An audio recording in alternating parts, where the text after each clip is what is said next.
Good evening. It's Monday night. It's Driven AF Recovery. We got Steven, Danny is our guest today, and obviously Maddie. Danny brought up a great topic a couple weeks ago in an alumni group we do here at one of the rehabs that we've all been part of the community at. And we wanted to talk about it. We talked about standards with John a couple weeks ago, and he had brought up something I'm gonna let him talk about a little to start with after he introduces himself, but holding the same standards in all parts of your life, which when he had brought it up, I mean, I'm almost 4 years sober, I had forgotten what that was like. And when he said it, I was like, holy shit, man, I would like to have him on the show. And it made me think, and I mean, fuck it, that's what this is all about. So I'll go ahead and introduce yourself to everybody and then we'll talk. Yeah, so like Maddie said, my name is Danny. 31 years old. I just got out of ECS about a month ago, so I'm new into recovery again. A little bit of what got me here. I'm an ex-heroin addict. You know, like most heroin addicts, I started out drinking, smoking weed, and you know, it just went a little bit further than that. You know, pills, painkillers, and then eventually when I was 17 started doing heroin. It's been a rough road since then. You know, I've been to several treatment centers, in and out of jail, prison, detoxes, hospitals, but I'm blessed to be sitting here tonight because, like I said, I've been through a lot, and yeah, that's, I don't want to give too much information, but yeah.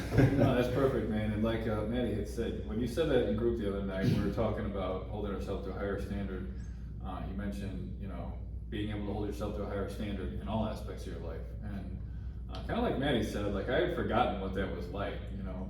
I mean, I think I've gotten pretty good at trying to do it, you know, just like naturally as a part of my life today, but like trying to adapt from my old lifestyle to holding myself to a higher standard in all aspects of my life early on in recovery was a challenge, man. So I'm just hoping you can tell us a little bit about, like, you know, how that's going for you or how that's helping you, or, you know, the struggles. My consistency was shit too, and I think, I don't know, I got that out of what you said. I don't know if that's how you meant it.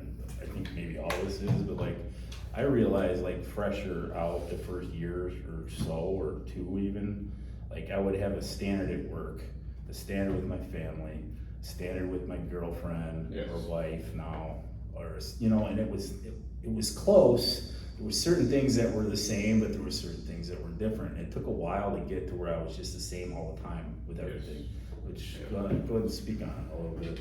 Yeah, so this was actually something that was brought to my attention while at ECS, and it was brought to my attention by my counselor. It was actually the first group I was in ECS, and it stuck with me from then till now. And it was, yeah, like not living off of two, three, four, five sets of standards, values that kind of, you know, standards, values kind of tie into each other.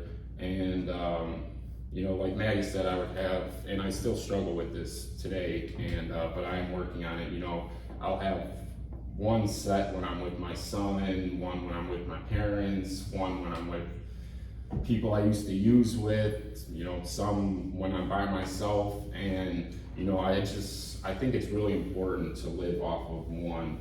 And because the thing is when you have all these different sets of values or standards for yourself, you know, they end up clashing with each other. They don't agree with each other. They just don't tend to mend together. And I think what ends up happening is those negative standards, values end up taking over because they're a little bit, I don't know, I guess stronger than the other set. Or more familiar. More familiar even. And you know, then you just start going more and more to this set, and it's not good news from there. Yeah, it's a rough road to begin, yeah. When I heard you say that, like what immediately kind of came to my mind was like, yeah, that makes perfect fucking sense, because it's like you're trying to become a better version of yourself and this new person and live a new way of life, but it's still kind of like holding on to like old ideas. I'm not really sure how the fuck to do it. Right, like, right. I wasn't like, Right. so then it was. See, a lot of your old ways that you used, your values or standards or whatever you want to call it, that you had during active addiction, kind of like incidentally carry over into your new life until you learn and set higher standards for yourself in all aspects of life. But I think, like you said, man, it was really profound to me because I was like, dude, that was so important to me early on, was keeping the same standard in all aspects of life, because I'm not trying to hold on to any of my old values in any aspect.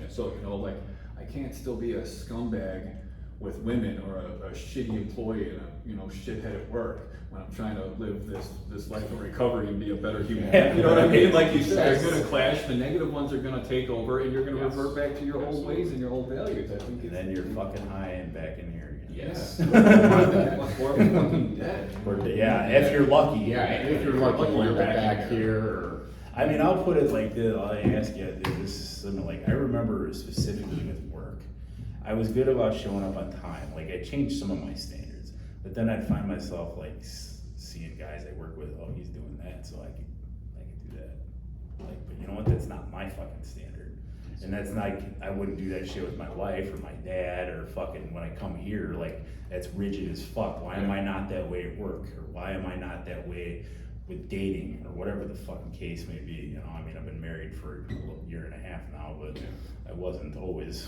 throughout this.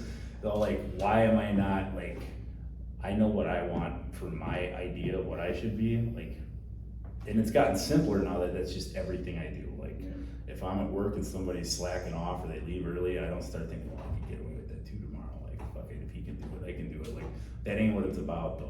That is how I would do it back then though, because it was like some of my old shit coming back, like, well, if he can do it, I can get away with it too, but the point is, I don't fucking wanna get away with it. Exactly. I wanna fucking be the best, fucking undeniably great fucking iron worker, or whatever the fuck I'm doing, I can be, and that means I gotta live to my standard. yeah, and like, you can't always, pick and choose who you're around. Right. But when you can, it's good to be around these positive people, because like you said, there's negative influences everywhere, and even at work when you see somebody slacking off or cutting out early on the clock, you know, sometimes you want to do that, and you know, it's just, again, not living the way that you want to live. Right. So, Yeah, I think, like for me, and something like we talked about a little bit in group today, was like, I had to decide the kind of person I want to be, man, and that's gonna have to apply to all kind, you know, every aspect of life. Like, I didn't want to be anything like I was in active addiction, right? So while in treatment, I had this idea in my head of how I could get away from that old image that I had, you know what I mean? Like, I didn't want to be anything like it, so I set like a new standard for what I wanted, the kind of man I wanted to be like, and I had to learn to follow all that, because it was important to me, because like you said earlier, I don't want to revert back to my old ways, because again, then like you said, I'm worried that maybe it wouldn't happen, but I'm pretty sure it would happen, that I'd end up getting high again. If I go back to my old standards, my old ways. Or if you start picking and choosing It's a where you're slippery gonna slope. apply your Yeah. standards, because that's Exactly. kind of what, like, when you said that, I was like, fuck, man, I definitely did that for a long time. Yeah. And not even not Yeah. intentionally, but I had to catch myself and like fucking be like, fuck. And I think that's the key, because I don't think, for me anyway, and like you just said it, and probably not for you, I wasn't intentionally like, oh, I'm gonna be a scumbag No. in this part, but be a fucking upstanding citizen in this part of my life, and then I'm gonna be a fucking But shithead you to like these catch people. yourself kind of drifting Right. that way in the one Yeah. spot, and you're like, oh fuck. Yeah. That's why to me it's important to be aware of the standard and the kind of person I want to be, the standard that I've set in my head. Because like you said, there's going to be times we have to fucking catch ourselves. You know what I mean? I have 20 years of criminal behavior and addiction fucking understanding my brain. You know what I mean? Right. So I'm not going to be perfect at this shit. I'm going to have to catch myself sometimes and be like, no, that's not the kind of person I want to be. So I'm not going to cut out of work early. Or listen I'm to not going to people fucking like come in late. Doc or Yeah. Fisher or whatever, when they're like, they They say catch something to you, and you're like, fuck you. And then you're like, And you're like, oh, wait a wait. minute. He's No, got a point. fuck me. He's He's right. right. Yeah. And sometimes it's just like the little things that you don't even, might not recognize, but you need, or we all have to pull ourselves up on. You know, I know sometimes, you know, when I'm in the store sometimes, you know, little things like, oh, I might want to put a pack of gum in my pocket or walk out with a Gatorade. But you know, that leads into stealing bigger things, and next thing I know, I'm, you know, stealing, you know, maybe $1,000 worth of stuff and looking again at like another prison sentence. And you know, it all starts from these little things that end up getting bigger and bigger. That may seem insignificant, but like you said, Exactly. if you set a standard for yourself coming out of treatment, that this is the kind of man I'm gonna be, this is the way I'm gonna live, it's gonna be up to you to catch yourself and apply them in every aspect of your life. And like you said at the very beginning, it takes practice. Absolutely. And like I just said, we have years and years of addict behavior and criminal behavior learned in our brains, so we're gonna have to catch ourselves, man. And the fact that you mentioned this, like a month out of treatment, I was like, to me, that says your head's in the right fucking place and that you're going in the right direction. Yeah, I mean, it really made me think, and not that much shit I hear at all that makes me think anymore, but I was like, fuck, man, that's totally true. Yeah.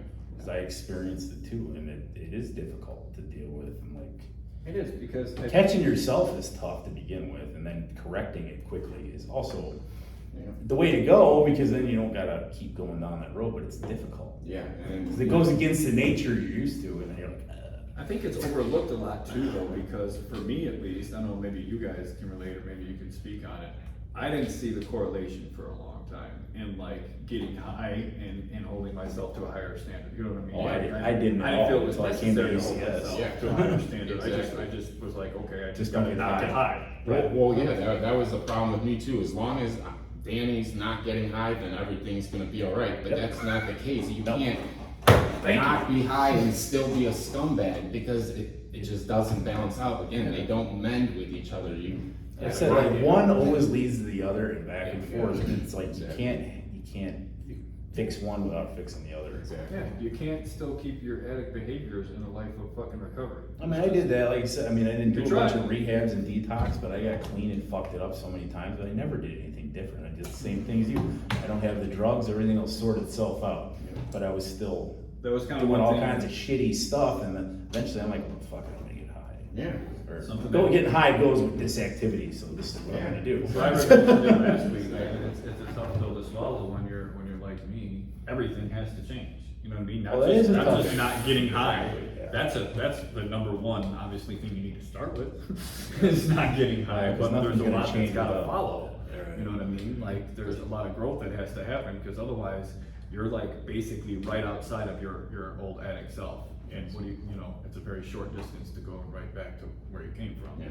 You know, all this growth we're talking about in holding yourself to higher standards and applying them to all aspects of your life, that to me like separates you from your addict self. Yeah. That's where the growth is, that's where the progress is. Yeah, for sure. And but like you said, that's the shit that takes a lot of practice and a lot of work that is not gonna happen overnight. And like you said, we have to constantly catch ourselves, man. And if you're really trying to become better and you're really trying to be the best version of yourself, you're gonna have to learn to catch yourself and call yourself out on your own. You know what helped me with this exact thing, and I didn't even realize I was fucking doing it when I was doing it, was when I would have these different standards, or I'd have these things come up where I was like, fuck, man, is that okay or is that not okay?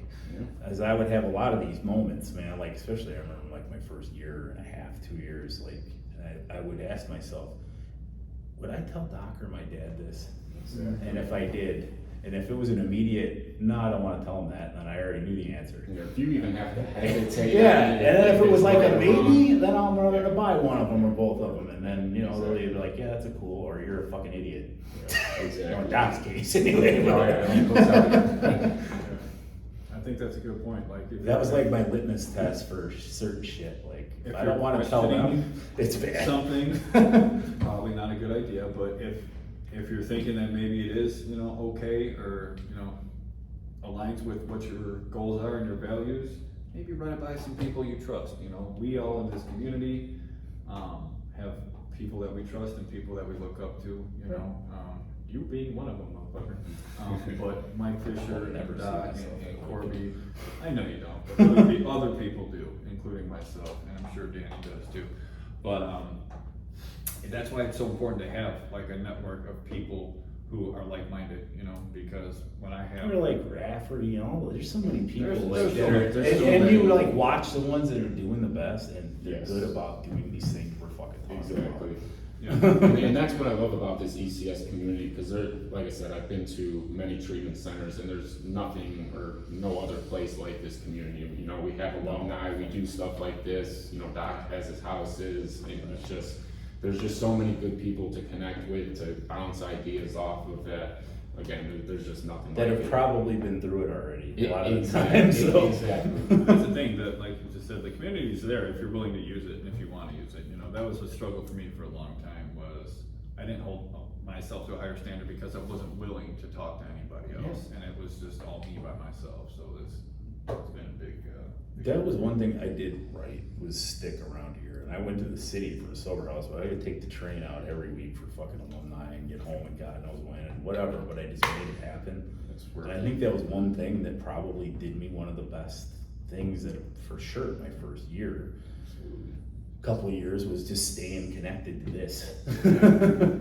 Yeah, and I think you guys both have made this point, and I think it's good just to say it again that, you know, this is not something that's gonna happen overnight. It takes time, it takes practice. I think Maddie's got like 4 years, right? Pretty close. Pretty close to 4 years, and I'm sure even sometimes he has to question if, like you said, if he's doing something right or wrong. So, yeah, just remember, you know, if you do something wrong, don't just get down on yourself and give up. You know, it's, you know, you just can bounce Is back. there any aspect you think that's been like, cause like I said, sometimes we forget how it was the first, you know, few months in the sobriety. Is there any aspect of like holding yourself to a higher standard in your life that you're finding more difficult right now? Or like that you're constantly having to work on and remind yourself, or anything like that that you can share?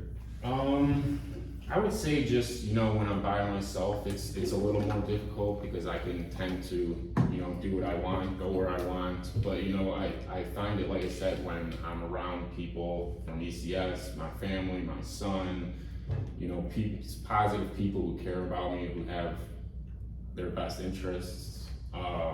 You know, it's just, it's good to be around those positive people. No, that makes sense, man, and I can kind of think that reiterates to the recovery community the importance of going to like a sober house or staying connected with some kind of support, whether that be, you know, AA or NA, having people you trust that you can talk to help hold you accountable, you know what I mean, that, you know, you can look to for advice or help along the way is really important. And Being open to sitting down, like I remember Doc a few times, like early on, especially when I lived at the clubhouse and I was out here, and I'd go be over there and be like, hey, come here. Like, what's going on with you? We're in his car one night, he's like, you okay? And I'm like, no, not really, you know, like, how define okay, you know, but like having somebody that'll actually just like call you on like that kind of shit, like, and then actually being open to fucking speaking on it and listening to what somebody's gonna tell you, yeah. Yeah, that was one of the things I enjoyed most about being at that sober house was the interaction with like Dennis and Doc and even Keen and the I used guys to that drop were by there every now involved and then there. on the Yeah. bike. We would come by, right? You know what I mean? We were forced kind of to have that interaction, and I think that kind of like, to me, I became more comfortable talking about real shit, and then they noticed when I wasn't doing the things that I should have been doing, they would call me out, and I fucking needed that, man. I fucking needed that, because like you said, when you're on your own early in recovery, man, it's dangerous. It's harder. It is. It's more difficult. You're just making, you know. You really don't We know don't the right recover answer alone. all the time, No, you know, no, like. you don't. You've been doing the same thing Yeah. for me, 15 years, doing the wrong thing over and over again. And, you know, one thing I did different this time out of treatment was go to a sober living house. And I think it was one of the better decisions I think I've ever made in my life. Because like you said, just being around the guys there, they know what you're going through. They've been through the same struggle. And, yeah, like I said, I'm just really glad I made that decision, you know, instead of going back home and being alone and not being around people who really understand, you know, this addiction, this struggle, you know, it was a good decision. I would agree with that, and I always promote it. In like the first 2 weeks I was in treatment, I was like, fuck no. Yeah. Yeah, I didn't really have a whole lot of great options either, but I was like, nah, I'm not doing that. Just not doing that one. I'm just not doing that. Yeah, it took me 15 treatment centers literally to make And it this was my decision. second, but Yeah. I mean, I finally realized about 2 weeks in, I was like, you know what? Whatever I think is a good idea, I should probably do the opposite a lot of the time. yes. So I'm like, fuck it, I'll do this. And man, when I got there, I was like, oh God, what the fuck am I doing? But it was the best thing I could have done. Well, I think that comes Without a from- doubt, man. I think that's probably what kept me sober initially. I think that comes out of like what you were just talking about. I was a similar way. I think I was 7 or 8 treatment centers, and finally, not the first time I was at ECS, the second time I was at ECS, I went to a sober house, but I didn't really listen to everything they told me to do. And the second time I went to Doc's sober house, I finally decided to listen and do things their way, and that's when things really turned around for me. But fuck, I lost my train of thought. Help. Man, it made me accountable enough to something other than my own stupid ideas. Oh, and also That's what did it for me. You know, last week we talked about whatever it takes. I think I finally reached the point that I was like, all right, Yeah. I'm gonna do whatever it takes, and that means admitting that I don't know shit and I can't do this on my fucking own. Yes. And to me, that was the beginning of holding myself to a different standard. You know what Oh, I mean? yeah. Because I started doing things the same way I always did. You know what I mean? And it was a higher standard in recovery because I always felt like, oh, I don't need to go to a sober house. I don't want to go live with all these other guys and have to follow these Well, I rules. mean, who the fuck does? Yeah. Theoretically, it sounds terrible. Theoretically, right. But like Doesn't when you sound actually do appealing. it, Doesn't sound fun. it was fucking great. It was fun though, man. Yeah, no, and it really is. It does get fun. And look, leaving the sober house this last time was kind of bittersweet for me, man. Like, I knew I was ready to, but I knew I was gonna miss some of this shit. You know what I mean? I was gonna miss some of the guys in the conversations, and you And know. then you come started to do a group, so fuck it. Yeah. So it worked out, you know. But definitely one of the better choices, and I think the beginning of first realizing that I need to do whatever it takes and being willing to do whatever it takes, and then also, like I said, the beginning of me setting a new standard for myself. I had that mindset going into one. And I remember the first 2 days telling Doc, I either get this right or I die. He's like, do you want us to be suicidal? I'm like, no, I'm just fucking being upfront, man. Like, Absolutely. I'm fucking 42 and like, I either fucking figure it out now, here and now, or I'm fucking done. Like, Yeah. I'm not living that way anymore. Yeah. That's awesome, man. This has been fun. Yeah, You got anything else you want to Yeah, put on? anything you wanna add? No, not too much. I just really wanted to thank you guys for having me on here. And again, you know, it's not anything that's going to happen overnight. You know, living to only one set of standards. So again, just don't get down on yourself. Just work on it, and everything will work out. Embrace the process, you know? Exactly. Sometimes it sucks. Yes. Yeah. Sometimes it sucks. Sometimes it's great. But it's better than being high, living in a gutter for sure. Absolutely. Exactly. Couldn't say it better. Keep doing what you've been doing, man. Maybe we can have you back here sometime again. Yeah, I'd love to, Absolutely. man. I really appreciate you coming, man, Yeah. especially kind of short notice. No, 'Cause it's all right. just Me and the way Manny that talked, yesterday. since you got to ECS, we both talked.